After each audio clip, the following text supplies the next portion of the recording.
ఒక్కసారి కొమ్మూరి గోల్డ్ కి కాల్ చేయండి. తాకట్లో ఉన్న మీ బంగారాన్ని విడిపించి మార్కెట్ ప్రైస్ కి వాళ్ళు కొనుక్కుని మిగతా డబ్బులు మీకు ఇచ్చేస్తారు. వెల్కమ్ బ్యాక్ టు మనం టీవీ. నేను మీ పవన్ బేస్వాడ. పహల్గాం ఉగ్రదాడికి ప్రతీకారంగా భారత్ మే 7న అర్ధరాత్రి ఉగ్ర స్థావరాలి లక్ష్యంగా ఆపరేషన్ సింధూర్ను విజయవంతంగా చేపట్టింది. పాక్ ఆక్రమిత కాశ్మీర్లోని 9 ప్రాంతాలపై మెరుపు దాడులు చేసి 100కు పైగా ఉగ్రవాదులను మట్టుపెట్టింది. అయితే ఇందుకు సంబంధించిన వివరాలను కేంద్ర ప్రభుత్వం మీడియాకు వెల్లడించింది. ఈ క్రమంలోనే Vikram Misri, colonel Sofiya Qureshi, wing commander Vyomika Singh operation Sindoor ఎలా జరిపారు, ఎందుకు జరిపారు అనే డీటెయిల్స్ ను వివరించారు. అయితే ఇంతకు ముందెప్పుడు మిలిటరీ చేసిన ఆపరేషన్ సంగతులను మహిళా అధికారులు వెల్లడించలేదు. దేశ చరిత్రలోనే తొలిసారిగా ఆర్మీ ఆపరేషన్ గురించి మహిళా అధికారులు వివరించారు. మొత్తంగా 3 అధికారులు ఈ ఆపరేషన్ సింధూర్కు సంబంధించిన వివరాలను వెల్లడించగా అందులో 2 మహిళా అధికారులే ఉన్నారు. ఈ క్రమంలోనే అందరి చూపు వారిపై పడింది. ముఖ్యంగా అందులో ఒకరైన IAF chopper pilot wing commander Vyomika Singh గురించి తెలుసుకునేందుకు చాలా మంది ఆసక్తి చూపిస్తున్నారు. వింగ్ కమాండర్ వ్యోమికా సింగ్ భారత వైమానిక దళంలో ఒక అసాధారణ హెలికాప్టర్ పైలట్, ధైర్యవంతమైన నాయకురాలని చెప్పవచ్చు. వింగ్ కమాండర్ వ్యోమికా సింగ్ వైమానిక దళంలో చేరటం ఆమెకు చిన్నతనంలోనే ఉన్న కలతో ప్రారంభమైంది. ఆమె పాఠశాల రోజుల నుండి విమానాల్లో ప్రయాణించాలని అనుకునేది. వ్యోమిక ఆమె పేరు, దానికి అర్థం ఆకాశంలో నివసించేది లేదా ఆకాశం కుమార్తె అని అర్థం. ఆ ఇష్టంతోనే చిన్నప్పుడే ఎన్సీసీలో జాయిన్ అయింది. ఇక ఆ తర్వాత ఇంజనీరింగ్ పూర్తి చేసిన వెంటనే సాయుధ దళాల్లో జాయిన్ అయింది. అలా ఐఏఎఫ్ హెలికాప్టర్ పైలట్ గా నియమితురాలై తన కలను సాకారం చేసుకుంది. ఇక ఆమె కుటుంబంలో సాయుధ దళాలలో చేరిన మొదటి వ్యక్తి అయింది. 2017లో వింగ్ కమాండర్ ర్యాంకుకు పదోన్నతి పొంది 2019లో ఫ్లయింగ్ బ్రాంచ్లో శాశ్వత కమిషన్ సాధించింది.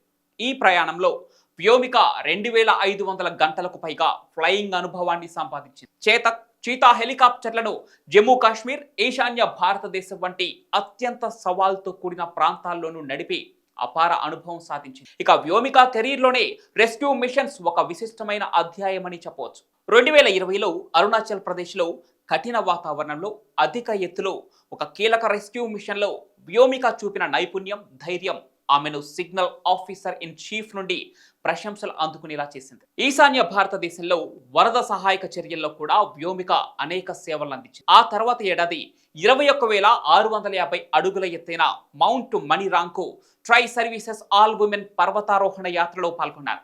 ఈ విషయాన్ని విమానాశ్రయ స్టాఫ్ చీఫ్ సహా సీనియర్ రక్షణ అధికారులు గుర్తించారు. ఇంత కఠినమైన మిషన్లలో వ్యోమికా సింగ్ పాల్గొనడం చూసి తాజాగా ఆపరేషన్ సింధూర్ బ్రీఫింగ్ ఇచ్చే బాధ్యతను వ్యోమికా సింగ్ కు అప్పగించారు. ఇక మే 7న రాత్రి జమ్మూ కాశ్మీర్లోని పహల్గాంలో జరిగిన ఉగ్రదాడిలో 26 మంది మరణించిన ఘటనకు ప్రతీకారంగా భారత సైన్యం ఆపరేషన్ సింధూర్ను ప్రారంభించింది. ఈ ఆపరేషన్లో పాకిస్తాన్తో పాటు పాక్ ఆక్రమిత కాశ్మీర్లోని 9 ఉగ్రవాద స్థావరాలను లక్ష్యంగా చేసుకుని జైషే మహమ్మద్, లష్కర్-ఏ తోయిబా, హిజ్బుల్ ముజాహిదీన్ కు చెందిన క్యాంపులను ధ్వంసం చేశారు. ఈ ఆపరేషన్ గురించి మీడియా బ్రీఫింగ్ ను వ్యోమికా సింగ్ తో పాటు కల్నల్ సోఫియా ఖురేషితో కలిసి నడిపించారు. ఇక ఈ బ్రీఫింగ్ భారత సైన్యంలో మహిళా అధికారుల నాయకత్వాన్ని ప్రపంచానికి చాటి చెప్పింది. వ్యోమికా సింగ్ తన బ్రీఫింగ్ లో స్పష్టంగా ఆత్మవిశ్వాసంతో ఆపరేషన్ సింధూర్ పహల్గాం దాడి బాధితులకు న్యాయం చేయడానికే రూపొందించబడిందని తెలిపింది. 9 ఉగ్ర స్థావరాలు ధ్వంసం చేయబడ్డాయని వివరించారు.